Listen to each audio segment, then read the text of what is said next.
पंढरपुरातील चंद्रभागा नदीच्या स्वच्छतेला सुरुवात झाली आहे। अहिल्यानगर येथील भाविकांकडून आणि मंदिर समिती कर्मचारी यांच्यासह पंढरपूर नगरपालिकेच्या मदतीनं अहिल्यानगर येथील 150 ते 200 भाविकांनी चंद्रभागा नदी स्वच्छ करण्यास सुरुवात केली आहे। संपूर्ण महाराष्ट्रातील भाविकांनी एक दिवस काढून चंद्रभागेच्या स्वच्छतेला यावं असं आवाहन अहिल्यानगर येथील भाविकांनी केले। यावेळी भाविक काय म्हणाले पहा। मी जगन्नाथ महाराज भोसले, अहिल्यानगर, श्रीगोंदा तालुका, कोळगाव। आम्ही 13/4/2024 पासून पांडुरंगाच्या संकेतानुसार या चंद्रभागा स्वच्छता अभियानासाठी आमचे विठ्ठल महाराज जाधव यांना संकेत झाला आणि त्या हिशोबाने आम्ही कधी 200, कधी 250, कधी 150, कधी 100 अशी स्वयंस्फूर्तीने स्वखर्चाने माणसं येतात आणि एक दिवस पूर्ण स्वच्छता करून जातात।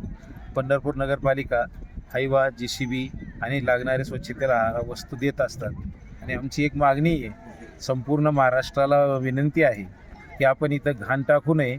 जसं आमच्या गावकऱ्यांनी सामुदायिकरित्या स्वच्छतेसाठी स्वखर्चाने येऊन इथं सेवा करतात, तसं संपूर्ण महाराष्ट्रातील गावोगावांच्या लोकांना मी विनंती करतो की आपण येऊन एक दिवस, वर्षातला एक दिवस आपण एका गावचा काढा आणि स्वच्छता करा। म्हणजे ज्या पुंडलिकासाठी पांडुरंग परमात्मा आले त्याच्या सभोवताली घाणीचं मोठं साम्राज्य पसरलंय आणि याच्यापासून सामाजिकदृष्ट्या, आरोग्याच्या दृष्ट्या पाणी खराब आणि अध्यात्माच्या दृष्टीने चुकीचंच आहे। अशी विनंती सर्वांना की सर्वांनी या चंद्रभागा स्वच्छ कशी राहील याची काळजी घ्यायची।